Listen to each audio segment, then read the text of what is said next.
कानून मंत्री अर्जुन राम मेघवाल ने देश में लोकसभा और विधानसभा चुनाव एक साथ कराने के प्रावधान वाले संविधान विधेयक 2024 और उससे जुड़े संघ राज्य क्षेत्र विधि विधेयक 2024 को निचले सदन में रखा। इनका विपक्षी दलों ने पुरजोर विरोध किया। हालांकि सदन में मत विभाजन के बाद संविधान विधेयक 2024 को पेश कर दिया गया। विधेयक को संसद की संयुक्त समिति के पास भेजा गया। विधेयक पर विपक्षी दलों के विरोध के बीच गृह मंत्री अमित शाह ने कहा कि जब मंत्रिमंडल में चर्चा के लिए विधेयक आता था तो प्रधानमंत्री नरेंद्र मोदी ने स्वयं मंशा जताई थी कि इसे संसद की संयुक्त समिति के पास विचार के लिए भेजा जाना चाहिए। कांग्रेस पार्टी के विधानसभा घेराव के ऐलान के बाद कांग्रेसी नेताओं का लखनऊ पहुंचना शुरू हो गया है। इस दौरान उन्हें रोकने के लिए जिलों में कांग्रेस नेताओं को हाउस अरेस्ट किया जा रहा है और जगह जगह बैरिकेडिंग भी की गई है। जवानों की भी तैनाती कर दी गई है। बीजेपी मुख्यालय में मंगलवार को पार्टी के राष्ट्रीय अध्यक्ष जेपी नड्डा ने महासचिवों की बैठक ली।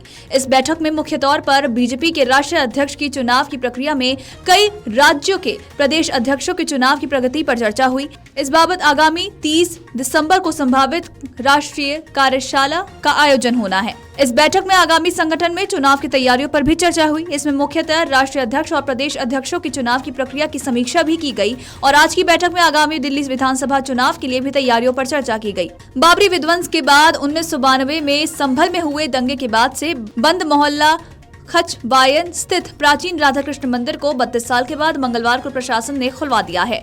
मंदिर की साफ सफाई के बाद लोगों ने पूजा अर्चना भी शुरू कर दी है और मंदिर की सुरक्षा के लिए फोर्सेस भी तैनात की गए हैं। नगर निगम सुमित सैनी ने बताया है कि 1992 से पहले मोहल्ला कचवायन में मिश्रित आबादी थी। यहाँ पर सैनी समाज के 200 परिवार रहा करते थे। भारतीय पुरातत्व सर्वेक्षण यानी कि एएसआई की टीम गुरुवार को उत्तर प्रदेश के संभल जिले का दौरा कर सकती है। एएसआई की टीम पहले मिले शिव मंदिर और कुएं जिसकी खुदाई की जा रही है उसका सर्वे करेगी। इस सर्वे के माध्यम से एएसआई ये जानने की कोशिश करेगी कि ये मंदिर और कुआं कितना पुराना है। और बता दें कि एएसआई की टीम पहले बुधवार को ही संभल पहुंचने वाली है। संभल के सपा सांसद जिया उर रहमान बर्क को गिरफ्तारी का डर सता रहा है। गिरफ्तारी से बचने के लिए उन्होंने प्रयागराज हाईकोर्ट में याचिका दाखिल की है। इस याचिका में एफआईआर को खारिज करने और गिरफ्तारी पर रोक लगाने की मांग की गई है। तो वहीं आपको बता दें कि सपा सांसद जिया उर रहमान बर्क संभल में हुई हिंसा के आरोपी हैं।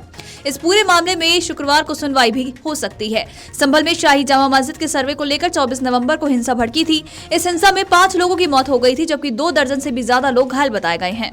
बांग्लादेश की अंतरिम सरकार के सलाहकार के रूप में कार्यरत महफूज आलम ने 16 दिसंबर 1971 के विजय दिवस के अवसर पर भारत के खिलाफ विवादित बयान देकर विवाद फिर खड़ा कर दिया है। महफूज ने सोशल मीडिया पर भारत के खिलाफ आपत्तिजनक पोस्ट डाला है। इसके साथ ही एक विवादित नक्शा भी जारी किया गया है जिसमें पश्चिम बंगाल, असम और त्रिपुरा को बांग्लादेश का हिस्सा दिखाया गया। विवाद बढ़ने के बाद महफूज ने अपनी पोस्ट डिलीट कर दी थी। महफूज आलम ने ये अपने पोस्ट में दावा किया कि पूर्वोत्तर भारत और बांग्लादेश के लोगों की संस्कृति धर्म से अलग एक जैसी है। ठंड का प्रकोप अभी भी जारी है। पहाड़ से लेकर उत्तर, मध्य और पूर्वी भारत के मैदानी इलाकों में पारा लगातार गिरता जा रहा है और शीतलहर से लोगों की मुश्किलें भी बढ़ती जा रही हैं। हिमाचल प्रदेश में शीतलहर को लेकर ऑरेंज अलर्ट जारी किया गया है। तो वहीं दिल्ली एनसीआर में प्रदूषण का स्तर लगातार बढ़ रहा है और कोहरे की चादर ने शहरों को ढक दिया है। दिल्ली में बुधवार सुबह तापमान में गिरावट दर्ज की गई और कुछ हिस्सों में कोहरे की चादर भी छाई रही। तो वहीं न्यूनतम तापमान गिरकर 5 डिग्री सेल्सियस पर आ गया। तो वहीं मौसम विभाग ने 18 से 20 दिसंबर तक येलो अलर्ट जारी किया है। दिल्ली में प्रदूषण का स्तर एक बार फिर खतरनाक स्थिति में पहुंच गया है। सोमवार रात को AQI 400 के ऊपर जाने के कारण सरकार ने ग्रैप 4 लागू कर दिया है। मंगलवार की तुलना में प्रदूषण का स्तर बुधवार को और ज्यादा खतरनाक स्तर पर पहुंच गया। तो वहीं Delhi real time air quality के मुताबिक बात करें तो बुधवार सुबह 7 बजे के आसपास दिल्ली में प्रदूषण का स्तर खतरनाक स्तर पर पहुंच गया। इसको लेकर मौसम वैज्ञानिकों का कहना है कि हवा की धीमी गति होने के कारण ही प्रदूषण बढ़ा है और AQI में भी इजाफा हुआ है। आज भी दिल्ली के कई इलाकों में AQI 450 के पार दिखा। इनमें कुछ ऐसे इलाके भी शामिल हैं जहां पर मंगलवार को AQI 400 से कम था और आज यानी कि बुधवार को 450 के पार AQI पहुंच गया है। विवादित भाषण से चर्चा में आए इलाहाबाद हाई कोर्ट के जस्टिस शेखर यादव मंगलवार यानी कि 11 दिसंबर 2024 को सुप्रीम कोर्ट के 5 जजों के कॉलेजियम से मिले। चीफ जस्टिस संजीव खन्ना की अध्यक्षता वाली इस कॉलेजियम ने जस्टिस यादव को विवादित भाषण पर अपना रुख साफ करने के लिए बुलाया था। सूत्रों के मुताबिक जस्टिस यादव ने कहा कि उनके भाषण को पूरे संदर्भ में नहीं समझा गया। इसके कुछ हिस्से उठाकर विवाद पैदा कर दिया गया। सुप्रीम कोर्ट के उच्च पदस्थ सूत्रों का कहना है कि इस दौरान कॉलेजियम के सदस्य ने जस्टिस यादव को समझाया कि किसी जज का हर वक्तव्य सार्वजनिक समीक्षा के दायरे में आता है। जम्मू कश्मीर में दर्दनाक हादसा हुआ है। कठुआ में एक घर में भीषण आग लग गई है। दम घुटने से 6 लोगों की मौत हो गई है, जबकि 4 लोग बेसुध बताए गए हैं। चारों को अस्पताल में भर्ती कराया गया है। तो वहीं शुरुआती जानकारी के अनुसार कठुआ के शिवानगर में सेवानिवृत्त डीएसपी अवतार कृष्ण पुत्र केशव रैना के घर में देर रात संदिग्ध परिस्थितियों में आग लग गई। दम घुटने के वजह से घर में सो रहे 6 लोगों की मौत हो गई है, जिनमें कई बच्चे भी शामिल हैं। आपको बता दें कि बेसुध बताए जा रहे लोगों को तुरंत ही अस्पताल में भेजा गया है और उनका इलाज भी अभी जारी है। भारत की तल्खी के बाद वित्त मंत्री और उप प्रधानमंत्री क्रिस्टिया फ्रीलैंड के इस्तीफे के बाद कनाडा के प्रधानमंत्री जस्टिन ट्रूडो की मुश्किलें अब बढ़ती नजर आ रही हैं। लगातार घाटे से जूझ रहे देश पर एक ओर जहां अमेरिका की ओर टैरिफ लगाने का दबाव बढ़ रहा है, तो वहीं दूसरी ओर आंतरिक नीतिगत टकराव ने पीएम ट्रूडो के सामने पद छोड़ने वाले हालात पैदा कर दिए हैं। मौजूदा संकट उनके 9 साल के कार्यकाल में सबसे बड़ा बताया जा रहा है, लेकिन ट्रूडो को हटाना तभी संभव है जब हाउस ऑफ कॉमन्स में उनके खिलाफ मंत्रिमंडल के सदस्य और विधायक पद से हटाने के लिए कहेंगे। ट्रूडो को यह दिखाना होगा कि उनको हाउस ऑफ कॉमन्स में निर्वाचित सदन का विश्वास प्राप्त है और कनाडा में बजट और अन्य व्यय पर वोट को विश्वास का उपाय माना जाता है। सुप्रीम कोर्ट बुधवार यानी कि 18 दिसंबर 2024 को शंभू बॉर्डर खोलने की मांग पर सुनवाई करेगा। 13 दिसंबर को हुई सुनवाई में कोर्ट ने बॉर्डर को तुरंत खोलने का आदेश देने से इनकार कर दिया था। इसके बजाय कोर्ट ने अपनी तरफ से गठित कमेटी को निर्देश दिया था कि वो इन किसानों से बातचीत करें। कमेटी को किसानों को ये समझाने को कहा गया था कि उनकी मांगों पर विचार चल रहा है, इसलिए या तो वो आंदोलन को स्थगित कर दें या तो धरने का स्थल थोड़ा बदलें ताकि हाईवे खोला जा सके। बता दें कि कमेटी इस मामले में कोर्ट को अपनी रिपोर्ट सौंपेगी।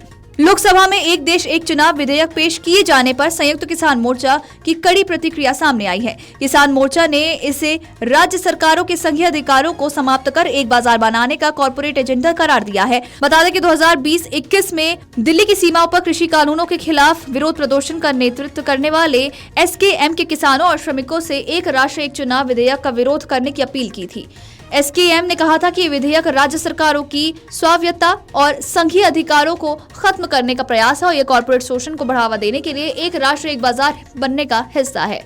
हैदराबाद पुलिस ने अल्लू अर्जुन की हाल ही में रिलीज हुई फिल्म पुष्पा 2 के प्रीमियर के दौरान भगदड़ में एक महिला की मौत मामले में संध्या थिएटर के प्रबंधन को कारण बताओ नोटिस जारी किया है।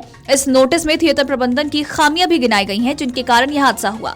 नोटिस में कहा गया है कि अल्लू अर्जुन के थिएटर आने के बाद भी थिएटर मैनेजमेंट ने स्थानीय पुलिस को सूचित नहीं किया। मालूम हो कि 4 दिसंबर को हैदराबाद के संध्या थिएटर में पुष्पा 2 की स्क्रीनिंग के दौरान अचानक ही अल्लू अर्जुन पहुंच गए थे, जिसके बाद भगदड़ मच गई थी और इस भगदड़ में एक महिला की मौत हो गई थी। लोकसभा की तरह राज्यसभा में भी अंबेडकर को लेकर जारी विपक्षी सांसदों ने हंगामा खड़ा कर दिया है। इस पर राज्यसभा के सभापति जगदीप धनखड़ ने सदन की कार्रवाई दोपहर 2 बजे तक के लिए स्थगित कर दी है। तो वहीं किरेन रिजिजू का कहना है कि कांग्रेस ने बाबा अंबेडकर का अपमान किया है। कांग्रेस ने बाबा साहेब को सदन में आने नहीं दिया। राज्यसभा में भी अंबेडकर को लेकर जारी हंगामे पर राज्यसभा के सभापति का कहना है कि वो सभी को लिए अनुकरणीय है। बाबा अंबेडकर को लेकर अमित शाह के बयान पर लोकसभा विपक्षी सांसदों ने जोरदार हमला किया है और इस वजह से सदन की कार्रवाई 2 बजे तक के लिए स्थगित कर दी गई है। आम आदमी पार्टी के राज्यसभा सांसद संजय सिंह की मुश्किलें बढ़ती नजर आ रही हैं। दरअसल गोवा के मुख्यमंत्री प्रमोद सावंत की पत्नी सुलक्षणा सावंत ने संजय सिंह के खिलाफ 100 करोड़ का मानहानि का मुकदमा दायर किया है। संजय सिंह ने इस महीने की शुरुआत में एक प्रेस कॉन्फ्रेंस के दौरान गोवा में कैश फॉर जॉब्स घोटाले में कथित तौर पर सुलक्षणा सावंत का नाम लिया था। इसी बीच सुलक्षणा सावंत ने संजय सिंह के खिलाफ गोवा के बिचोलिम में सिविल जज सीनियर डिवीजन कोर्ट में मानहानि का मुकदमा दर्ज किया है। मणिपुर में खुफिया जानकारी के आधार पर कार्रवाई करते हुए स्पीयर कॉर्प के अंतर्गत भारतीय सेना और असम राइफल्स की टुकड़ियों ने 16 दिसंबर को तलाशी अभियान चलाया था। इस दौरान मणिपुर पुलिस के साथ मिलकर सुरक्षा बलों ने स्नाइपर, ऑटोमेटिक वेपन, राइफल समेत कुछ अन्य हथियार और कुछ इंटरनेट डिवाइसेस भी जब्त किए। हैरानी की बात यह है कि इन जब्त किए गए डिवाइसेस में से एक पर स्टारलिंक का लोगो है, जिसके बाद से सवाल उठाए जा रहे हैं कि मणिपुर में उग्रवादी एलन मस्क ने स्टारलिंक का इस्तेमाल कर रहे हैं। हालांकि इन आरोपों पर जवाब देते हुए मस्क ने कहा कि भारत के ऊपर स्टारलिंक सैटेलाइट बीम को बंद कर दिया जाता है।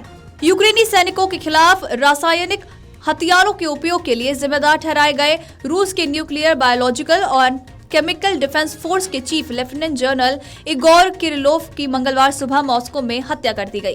ये अपनी तरह की सबसे हाई प्रोफाइल हत्या है। जनरल इगोर किरिलोव की मौत पर आवासीय अपार्टमेंट ब्लॉक के पास एक स्कूटर में छुपाकर लगाए गए विस्फोटक की चपेट में आने से की गई है। रूस की जांच कमेटी ने भी ये जानकारी दी है। अंतरिक्ष से सुनीता विलियम्स की वापसी को लेकर एक बुरी खबर सामने आई है। दरअसल अंतरिक्ष से उन्हें और उनके साथी बुच विल्मोर को वापस लाने के मिशन में अभी और देरी हो सकती है। अमेरिकी अंतरिक्ष एजेंसी नासा ने इस बात की घोषणा की है। नासा का कहना है कि मार्च 2025 से पहले सुनीता और बुच की वापसी नहीं हो सकेगी। ये दोनों एस्ट्रोनॉट पिछले 6 महीने से स्पेस में फंसे हुए हैं। सुनीता विलियम्स 7 से 10 दिन के मिशन के लिए स्पेस में गई थी, लेकिन अब वो करीब 182 दिनों तक वहां फंसी हुई हैं। अंतरिक्ष में सुनीता काफी कमजोर हो गई हैं। सुनीता और बुच के सामने खाने का भी संकट सामने आ गया है। 6 महीने से ज्यादा समय से दोनों अंतरिक्ष यात्री स्पेस में मौजूद हैं। इससे पहले खबर थी कि सुनीता और बुच की वापसी अगले साल फरवरी में हो सकती है, लेकिन स्टारलाइनर स्पेसक्राफ्ट खराबी के कारण वो वहीं फंस गए हैं। वीडियो डेस्क अमरउजाला.com। अगर आप ये वीडियो YouTube पर देख रहे हैं तो हमारे चैनल को सब्सक्राइब कर बेल आइकन दबाएं, और Facebook पर देख रहे हैं तो हमारे पेज को लाइक करें। 8 मिलियन प्लस सब्सक्राइबर, आपके इस भरोसे के लिए बहुत धन्यवाद।